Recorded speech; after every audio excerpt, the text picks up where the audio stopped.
Minister, first of all, can I welcome to the public gallery members of Nursing Homes Ireland, including the CEO, Tyg Daly, and many of his members.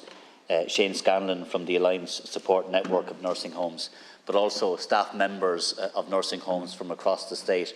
And crucially, can I add, Minister, family members of relatives in nursing homes who unfortunately are facing the threat of closure because of the unsustainability and the viability of the sector. So can I say, Minister, that our motion today was tabled to send a very strong message and a very strong signal to government that action is needed, that inaction is not something that can be accepted or is acceptable. Residents of nursing homes, their families and providers need urgent action from the Minister with responsibility for older people, Mary Butler, but also you as Minister for Health. Minister, since 2020 there has been 34 private and voluntary nursing homes which have closed their doors with a loss of over 1,002 beds. And the loss of 1,002 beds is bad enough as it is, but you also have to accept, Minister, that the loss that means for people who lived in those homes, for the people who cared for them, for the people who owned and managed them, is also enormous. And I can tell you that the stress of closures and the threat of closure for residents in nursing homes, but also their families, is intolerable. We need, in my view, to send a very clear message to the sector that we want to support them, that we will support them, and that there will be sustainability in the sector. I think we'd all accept, as do those who run nursing homes and provide nursing home care, that we also need to make sure that we have adequate home care supports. And in the first instance, we have to ensure that people are cared for in the home. And we still haven't seen the statutory home care scheme that was promised, or the Commission on Care that was to be established, that was part of the programme for government. So, of course, there's a lot to do in the home care sector, and of course we need more investment in that area as well. But there are people who will need to be in nursing homes. And some of my family members were in nursing homes. My grandparents were in private nursing homes. They received excellent care, the very best of care, and they were in nursing homes because they had dementia, because they had other illnesses which meant that they simply could not be cared for in the home. And what we're hearing, Minister, from home care providers and also from nursing home providers all of the time is a lack of capacity. The nursing home providers that I've met over the last number of years have been telling me that we're building up to this crisis over that length of time, and yet we've seen inaction from government. Minister, I don't know how many times that you visited private nursing homes. I don't know how many times you visited voluntary nursing homes. I don't know how many meetings you've had with Nursing Homes Ireland and the representative groups. I don't know how many residents you would have met over the last number of years. But I can tell you, Minister, if you can listen for a second, I can tell you of all of the people that I've met. And I can tell you all of the providers, all of the residents, all of the staff and all of the family members I've met. And they are crying out for help. They are telling you, Minister, that the service is unsustainable. And it's not just the service providers who are saying this, Minister. There was a report from PwC that was published recently that again clearly set out the challenges in this sector. There was HICRA reports time and again which identified problems in the sector. So we've known for some time that we have to review the Fair Deal scheme. We know we have to review the pricing mechanism. We know that when you have reports telling us that costs have gone up by 34%, energy costs, food costs, staffing costs, all of that has to be paid for, and all of that is putting a huge financial strain on those private nursing home and voluntary nursing home providers. But yet, they're not getting the support from government. And what they're telling me, Minister, and I have to relay this to you today, is that they are not being supported and they don't hear anything from you. I want to finish my contribution by reading one story into the record of a family who contacted me. My mother's name is Joan. She is 90 years of age. Joan has advanced dementia or Alzheimer's. She married in 1962 and reared 5 children with my dad. She has worked hard in the home all her life, caring for her family. She previously cared for her father when he was widowed. She cared for her mother, who died from cancer when she was young. She cared for my sister and father at home before they died. Now it is time for her to receive care. The care she is receiving is phenomenal. The staff work extremely hard. They know Joan's personality now. They know her likes and dislikes, know how to get around her interests, her habits. My eyes have been opened to the tremendous work which the carers and the staff do. They are inspirational. I am angry having to write this down about my mother because of inaction by government, and I am begging you to act to ensure that her nursing home is not closed. The responsibility does lie with the two ministers that I'm looking at. You do have to act. Don't go into the summer recess without taking any decision here, and then we will see more homes close. In my view, that would be intolerable. The political leadership here has to come from you, Minister Butler, and has to come from you, Minister Donnelly. As Sinn Féin spokesperson for older people, I am proud to commend this motion to the House. Unfortunately, due to government inaction, this motion is urgently needed to address an issue that poses a threat to the dignity and well-being of our elderly. That is the alarming surge in nursing homes closures across the state. Since 2020, we have witnessed the closure of 34 private and voluntary nursing homes, translating into a loss of more than 1,000 beds. This represents not just numbers, but individual lives being displaced and families being plunged into deep uncertainty and distress. It is crucial that we do not forget that these are not mere statistics, but real people and real lives that are impacted. Our elders are the ones who have built and shaped our nation, now find themselves and their safety net being gradually eroded. I also want to bring up the experience of Eilidh Ahern. Eilidh is a mother, a wife, a seamstress, who survived war and the death of those of close relatives. She loved to dance and sing along despite her advanced dementia. She has been a resident in Beaumont residential care since 2019, but as you know, she may now soon have to leave her home. Are you, Minister, or anyone else in your government going to explain to her why this is the case? Who is going to tell her this?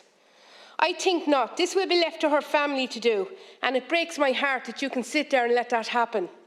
Everyone, and I mean everyone, is increasingly concerned for the Fair Deal scheme, once hailed by the government as the cornerstone of residential care, and it's now under threat.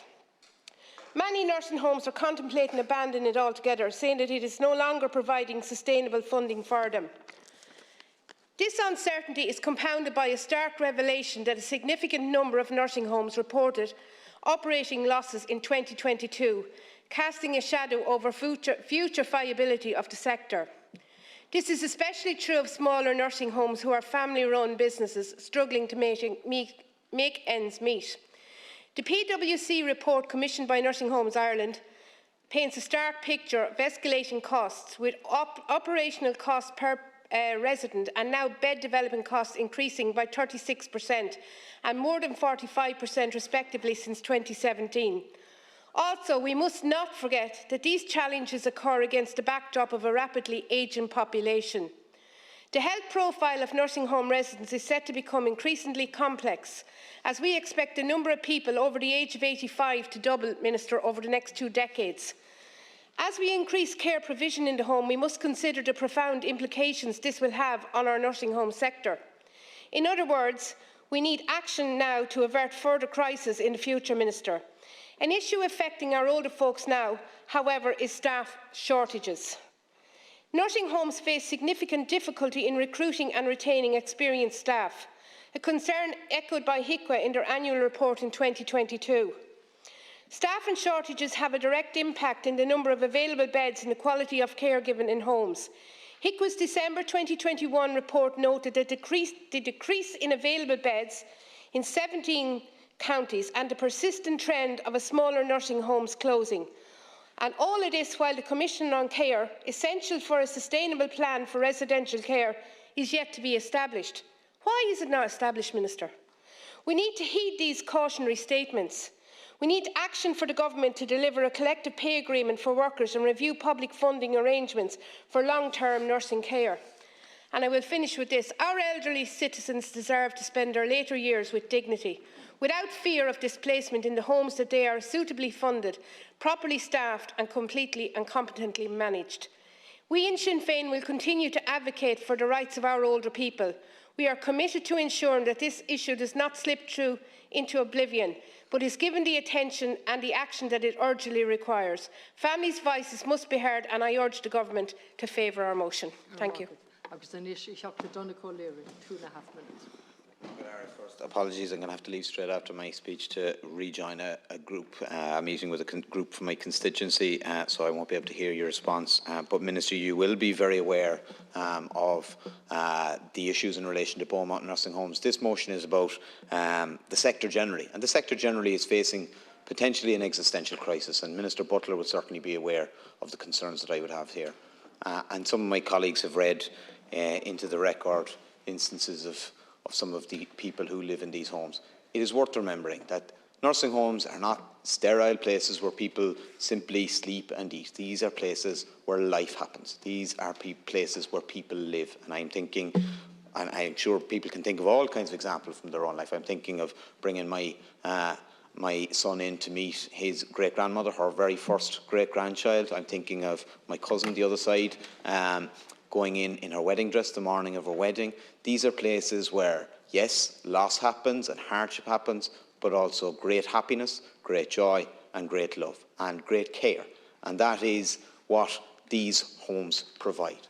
Now, the model that we have selected, in lots of ways it mightn't be the ideal model, but it is the model that we have, and we have to make it work. We have to make it work, and we have to make it work for the residents who are there and for their relatives and their loved ones. And I've talked about the care, and I'm thinking of some of the people that I've met over the course of the last week. I met Owen Horgan, the husband of Madeleine Horgan, who was a designer, worked in fashion.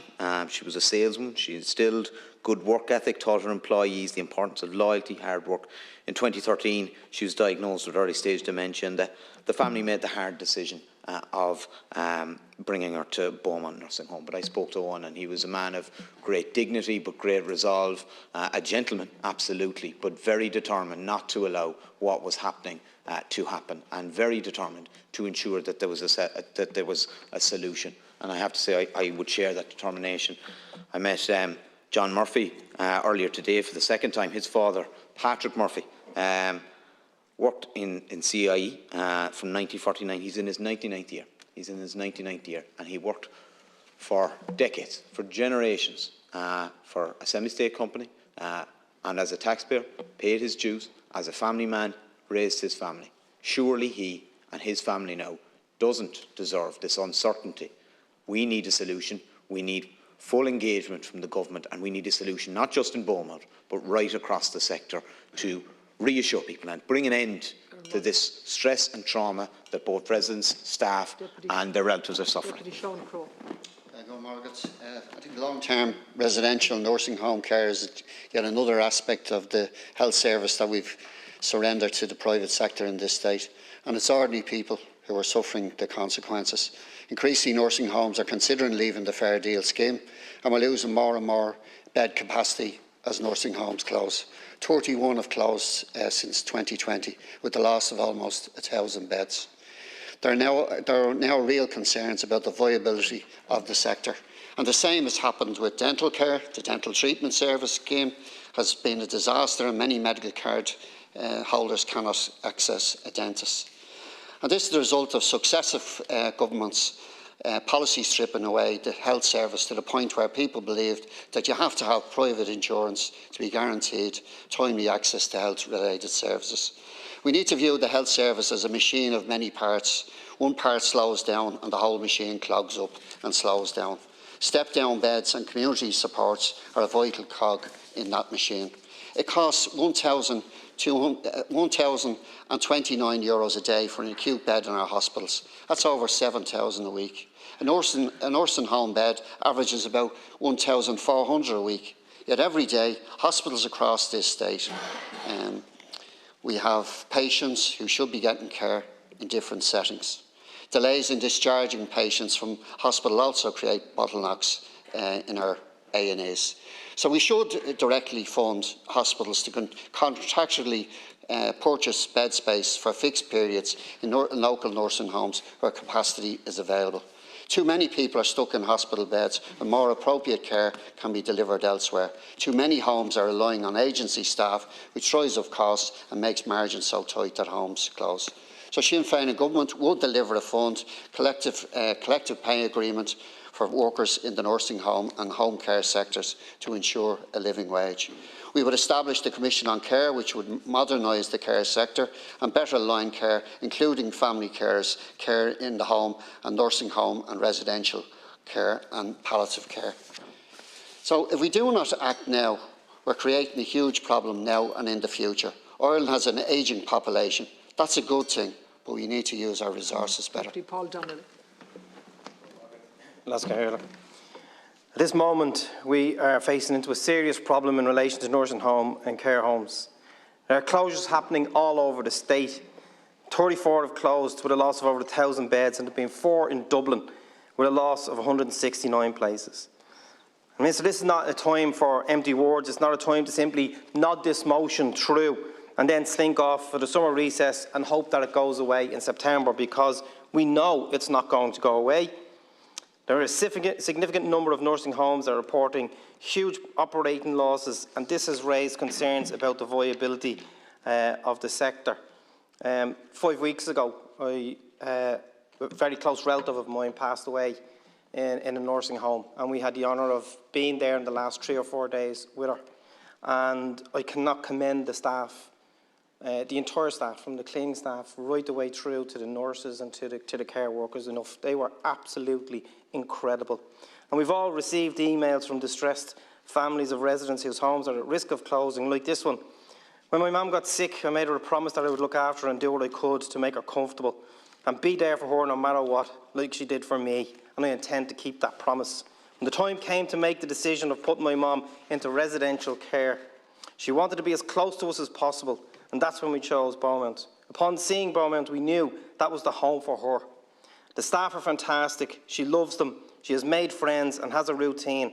She's happy and content and settled there. Ministers Taoiseach and Taoiseach, I ask you to please intervene in the funding of the Fair Deal scheme, as it needs further funding to remain sustainable.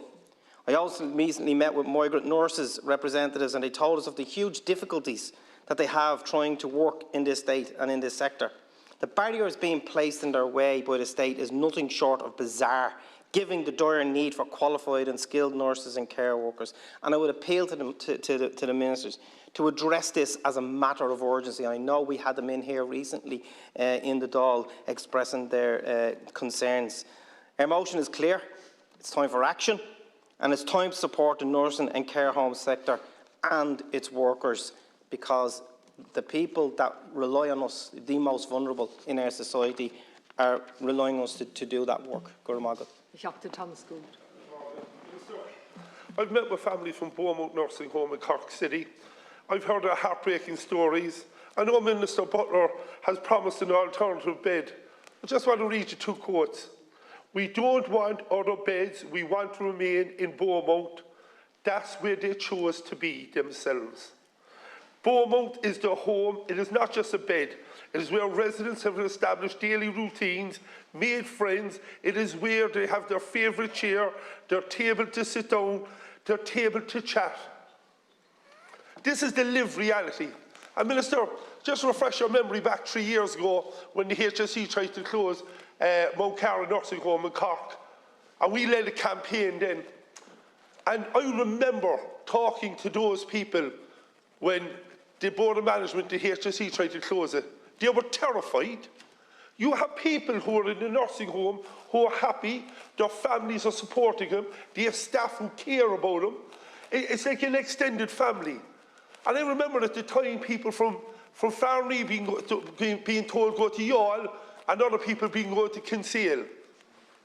These people now, they're at a stage of their life, and you're inflicting pain on them with the stress, the nervousness and the fear factor.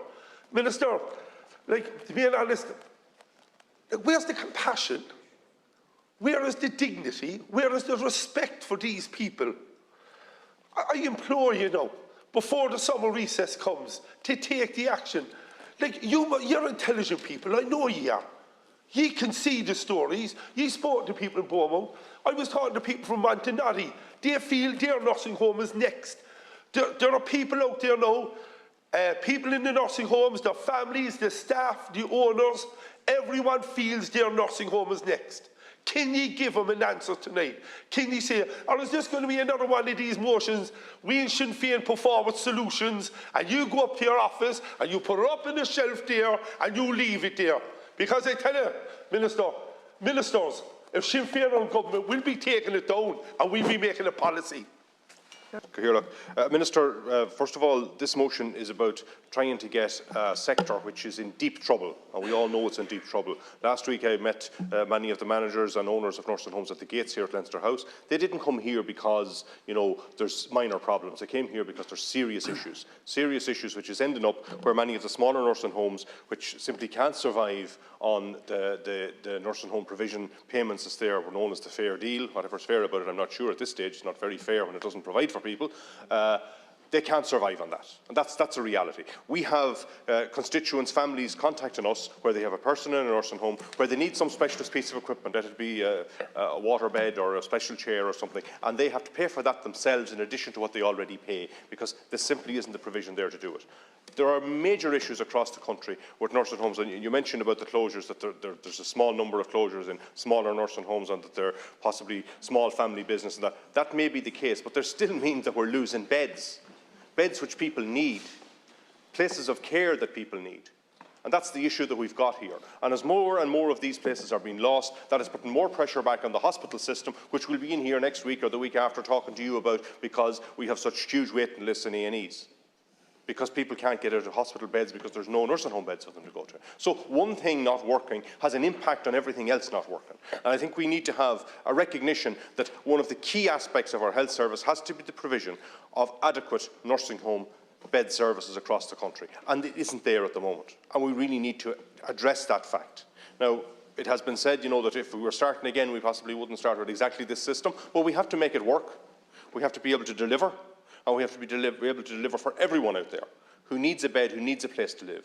And many of the elderly people who end up in these homes, and you know, most of us someday will have to end up somewhere where we're going to come to our end of life. And the reality is, at the moment, there's 600,000 pensioners in Ireland. In 25 years' time, they say there will be over 1 million pensioners in Ireland. You know, and as that grows, the care needs of those people are going to grow as well. And we will have to adequately provide for that. And the state has a responsibility to ensure that it steps up to the mark in response to it. So, Minister, you know, trying to say that it's somehow or other the responsibility of the large nursing homes to carry the weight here doesn't let you off the hook. You have to provide for the people. And who we're interested in talking on behalf of here is not the nursing home providers. As such, it's the actual patients and their families that are really under stress and under difficulty until these issues are resolved. So, Minister, you need to step up to the mark and resolve those issues. Minister, I actually hope you go back this evening and replay this and your statements about your mum and pop statements over and over again in your contribution. Because have you listened to any of the people up here that are telling you that they're losing beds and their sector is in trouble? And I welcome the chance to actually speaking today, because it has been clear for some time that as the population ages and the cost of doing business increases, and as the funding model continues, that the sector is facing challenges that need to be addressed with urgency.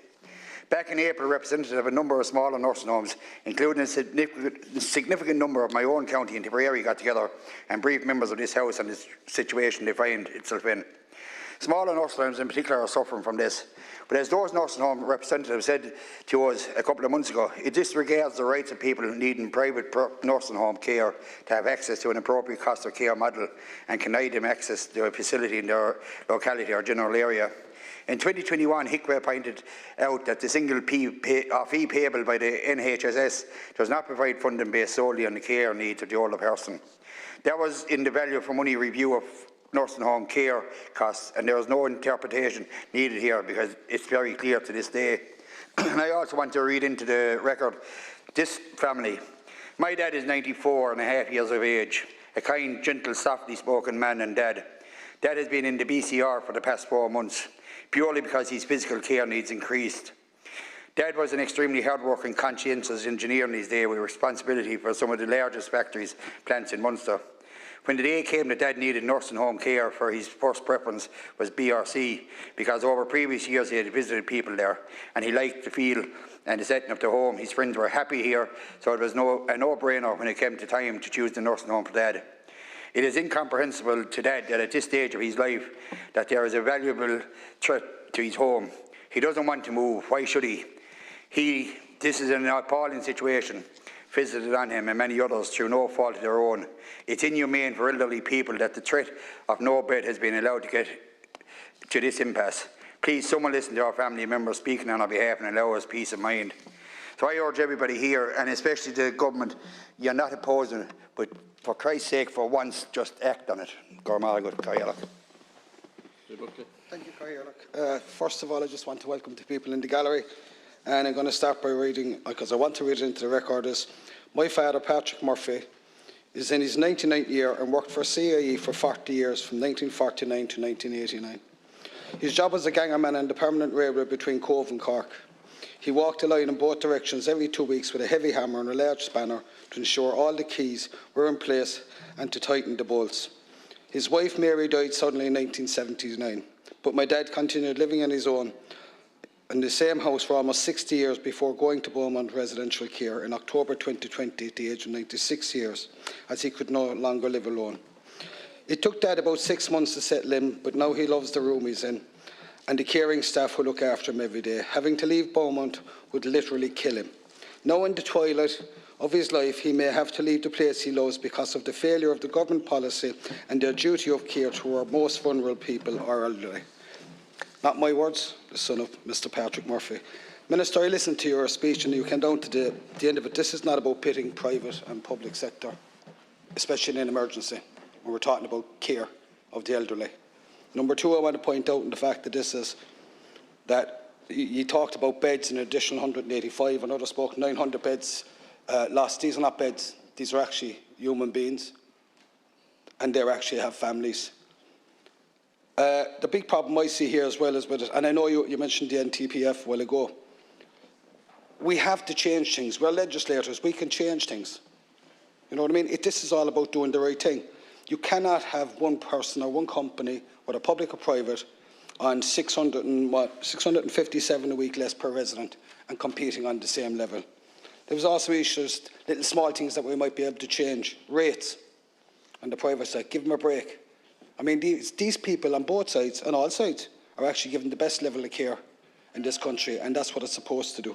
So I know you're not opposing it, but I would say, Minister, look, there's a trend happening here. Minister Butler will be well aware of Jonah Cora services. We're seeing a trend in that with the mental health and respite services. They're going as well. We're heading for another tsunami, and if we don't address the matter now, we're all going to be in deep trouble. Thank you. One of the most difficult decisions that families have to make is how to take care of their parents as they get older, and it has become clear that they can no longer take care of themselves. Difficult choices have to be made to ensure that the elderly parents receive the type of care that they deserve, but that the adult children can no longer provide, especially in the long term. People want the best for their elderly parents and want them to put them in an environment where they will thrive and enjoy a quality of life. Placing an elderly parent in a nursing home is often the first choice for a number of reasons. Nursing homes offer in general a secure environment with specialist 24/7 care for residents with on-site nurses and trained care assistants. They will offer the elderly resident a variety of activities and entertainment to keep them active and engaged, and a social community they otherwise would not have if they remained at home. So you can imagine the trauma and stress an elderly person would feel if they are faced with the prospect of leaving what has become their home. This is unfortunately the reality for many elderly people as the crisis in nursing homes escalates, with unprecedented numbers of private and public nursing homes closing across the country. For example, Maureen, who is 81 years of age and is over 2 years in Beaumont Residential Centre in Cork. She suffers from dementia and Alzheimer's disease. She has a husband and 6 children. As a result of her condition and the family not able to deal with her worsening condition, she ended up in Beaumont Residential Care Centre. This was a very difficult decision, but one made in hers and the family's best interests. The thoughts of closing down the centre after all the family and Maureen has gone through is unthinkable and will cause an untold effect on her and her family. The Fair Deal scheme has provided the opportunity for many elderly people to find a place in a nursing home, where otherwise they wouldn't be able to afford this sort of care. However, there is now a funding crisis in the Fair Deal scheme, and this has resulted in groups such as Care Choice withdrawing Beaumont residential care from the Fair Deal scheme because the current National Treatment Purchase Fund rate of support for Fair Deal residents per resident per week at Beaumont is not just sustainable. This is causing great distress for the families of the residents who now fear losing their homes as a consequence of this crisis. This needs to be urgently looked at and reforms brought in to ensure proper funding for the Fair Deal scheme. This crisis has to be resolved, and consideration needs to be given to the residents and the underpaid staff if we are to have a functioning, fit-for-purpose nursing homes. What you had to say, and you've listed out what you've done and what you've provided, but you have to admit that what is going on at the moment isn't working. And we all know it's not working, and we know that because the families are telling us it's not working. The families are telling us that they are terrified what will become of the nursing homes in which their loved ones live in. And we need urgent action to halt potential closures and drastically expand the capacity. We know that since 2020 there has been a closure of 34 nursing homes, and that has resulted in losses of so many beds. And we can all imagine the worry, the stress, the anxiety for the residents of homes and, of course, of their families as well. And I just want to recount one of the stories that I've heard, Minister. It's from the Garvey family and the concerns that they have for their mum, Maureen. And she's been a resident in Beaumont Residential Care Nursing Home. She's 90 years of age and she has late-stage dementia. She can't speak for herself, Minister. She needs help with feeding, she needs help with dressing and going to the toilet, and her family are at their wits' end in relation to this. They are absolutely terrified that her nursing home could close and they won't be able to find an alternative. And Minister, it's not only the families that are raising these concerns, it's also those people who are running and working in those homes. And I've spoken to providers who just don't believe that they're going to even be able to see the end of this year. And of course, that knock-on impact that will have in terms of beds, in terms of jobs. And I'm really concerned as well in those more rural areas, the knock-on effect that will have, and whether the nursing homes will be reopened in those kind of areas. So I completely understand the concern of families and of people who work in those and the people who provide that care. And Minister, we also know that we do actually have an ageing population, and that we need to look at the capacity, and we need to look at that longer term capacity. And I really believe that we're waltzing into a disaster zone in relation to this. And Minister, I think of our young people who are being forced to emigrate because this government won't put a roof over their heads, but they can't do that with our elderly population as well. Minister, it really does disappoint me to see that you don't understand the context of the problem and the seriousness of the problem in the short term. I mean, all of the providers that are here even today, and I want to welcome them to the gallery, but all of them have been in touch with us and with yourself. They're not just making it up. They're not making up the crisis that there is a really the crisis there as it is at the moment. And when you say that, the Fair Deal scheme provides certainties for families and to nursing homes, but I would remind you, if there's no nursing homes there, then the certainty is gone. It's like the home help situation, where you don't have the providers there to provide the care, then it's of no use whatsoever. I spoke with David Cullinan today with one family-run nursing home in Mayo, an intergenerational nursing home. It's not just a business. They have operated for 31 years in Mayo, 3 decades. They are embedded in the local community. They are trusted and they are valued in the local community. For over 31 years, they have come through recessions, severely hard times, and then COVID on top of all that.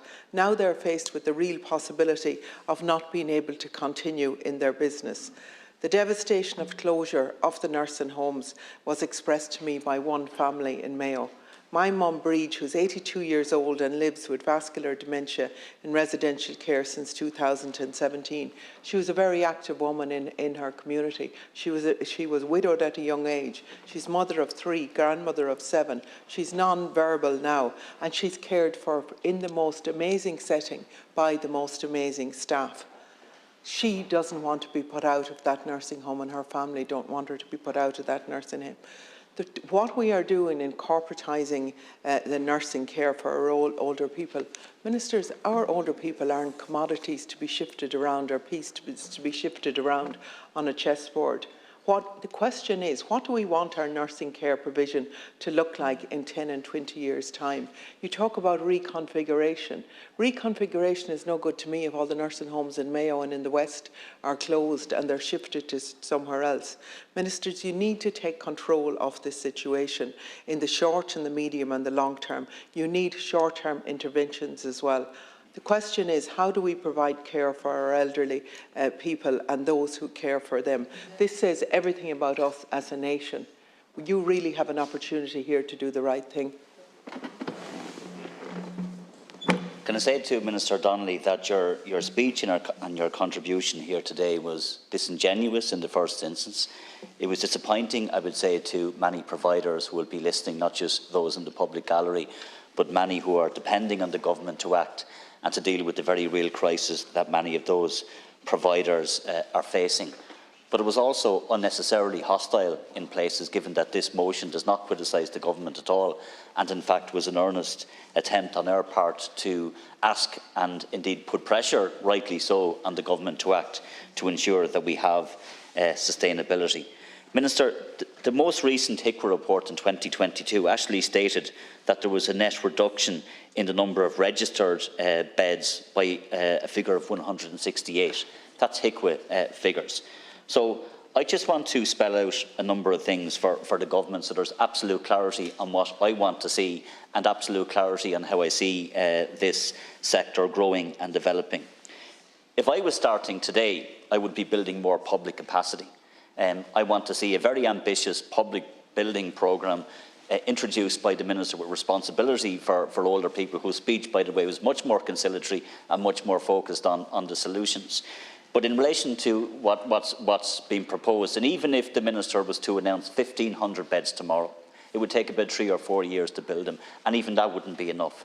So the reality is that whether I like it or not, or you like it or not, or anybody else in this chamber likes it or not, we are dependent on private and voluntary providers to provide care for the people that we love. And 80% of that capacity is in the private and voluntary sector. And the vast, vast, vast majority of those providers are providing very good, high-quality care.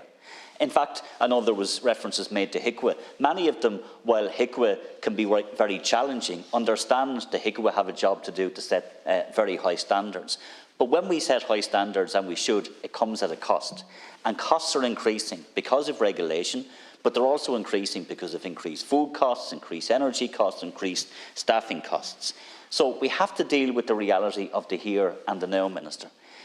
What I would like to see, because I think the Minister was engaged in a strawman argument here in relation to talking up and talking about the big institutional investors that are coming up and buying the smaller and the family home providers. That is happening. It didn't happen on my watch, Minister. You have to ask yourself, who created the circumstances and the conditions to allow that to happen in the first place? It wasn't me. And I think that your government and successive governments have questions to answer there. But we have to make the sector viable now. Of course, we have to increase public capacity. Of course, we have to do more in relation to home care. But we have to make it viable now, because far too many are closing. And there's no point, Minister, in putting your head in the sand and hoping this problem will go away, because it will not go away. You're hearing at first hand what's being told in relation to the extent of the crisis. The Minister has quite rightly talked about the additional funding that was made available for PPE and for oxygen and the TAPS and the TIPS funding, and I welcome all of it. But just bear in mind, that was for residents. That was for the people who are resident in those homes. That's why the money was made available. And of course it was a support for those who are providing the care as well. But it was essentially for the residents. So what does our motion call for? Yes, our motion calls for a collective pay agreement to ensure that we have a living wage at the very least in that sector.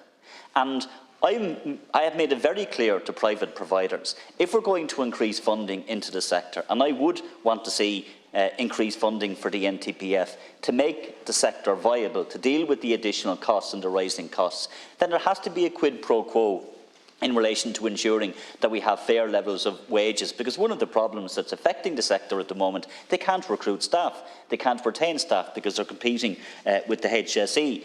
But I've also proposed, Minister, a review of the pricing mechanism, which is archaic and it doesn't work. And it's for another year.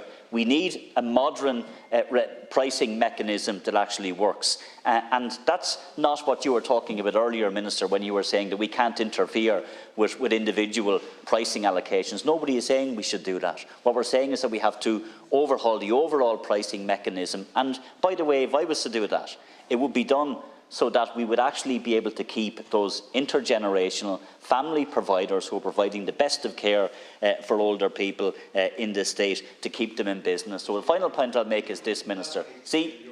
Well, let's look at next year's budget and see what's in it, because there was absolutely nothing in your budget. In fact, had you implemented our budget across healthcare, we'd be in a much better place than we are now.